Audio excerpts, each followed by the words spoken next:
پہلی اگست سے FGRF کے تحت ملک بھر میں شروع ہونے والی شجرکاری مہم کے سلسلے میں سرکاری اور نجی اداروں میں افسران و عہدیداران کو دعوت دینے کا سلسلہ جاری ہے۔ اس سلسلے میں رکن شورا حاجی فضل رضا اتاری نے شعبہ رابطہ برائے شخصیات اور FGRF کے اسلامی بھائیوں کے ہمراہ ڈپٹی کمشنر آفس ایسٹ میں ڈپٹی کمشنر شہزاد افضل، چیئرمین چنیسا ٹاؤن فرحان غنی اور دیگر عہدیداران سے ملاقات کی اور انہیں FGRF کے تحت پہلی اگست سے شروع ہونے والی شجرکاری مہم کے حوالے سے بتایا اور انہیں اس میں بڑھ چڑھ کر حصہ لینے کی ترغیب بھی دلائی۔ رکن شورا نے شرکاء کو دعوت اسلامی کے دیگر دینی و فلاحی کاموں سے متعلق بھی آگاہی دی اور انہیں عالمی مدنی مرکز فیضان مدینہ کراچی کا وزٹ کرنے کی دعوت بھی پیش کی، جس پر شرکاء نے دعوت اسلامی کی دینی و فلاحی خدمات کو سراہا اور اپنی نیک خواہشات کا اظہار کرتے ہوئے دعوت اسلامی کے ساتھ بھرپور تعاون کی یقین دہانی کروائی۔ بعد میں رکن شورا نے ڈپٹی کمشنر، چیئرمین چنیسا ٹاؤن اور دیگر کے ہمراہ DC آفس میں پودے لگائے اور دعا بھی کروائی۔ اس حوالے سے حاجی فضل رضا اتاری نے مدنی خبروں کو بتایا۔ اس وقت گرمی کی بڑی شدت ہے اور گلوبل وارمنگ ہے، یعنی گرمی بہت بڑھتی چلی جا رہی ہے۔ اس کی ایک وجہ یہ بھی بتائی جاتی ہے کہ درختوں کا کٹنا۔ تو الحمدللہ دعوت اسلامی پلانٹیشن بھی کرتی ہے اور ڈھیر درخت لگاتی ہے۔ الحمدللہ کراچی شہر میں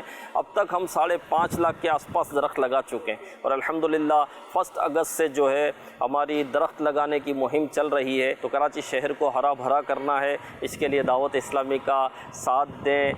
لاکھوں پودے جو ہیں یہ کراچی شہر میں ابھی اور بھی لگانے ہیں۔ جی ہاں، آپ بھی اپنے مرحومین کے ایصال ثواب کے لیے، امت کی خیر خواہی کے لیے، آخرت کے لیے جو ہیں یہ پودے ڈونیٹ کرنا چاہیں تو ضرور کریں۔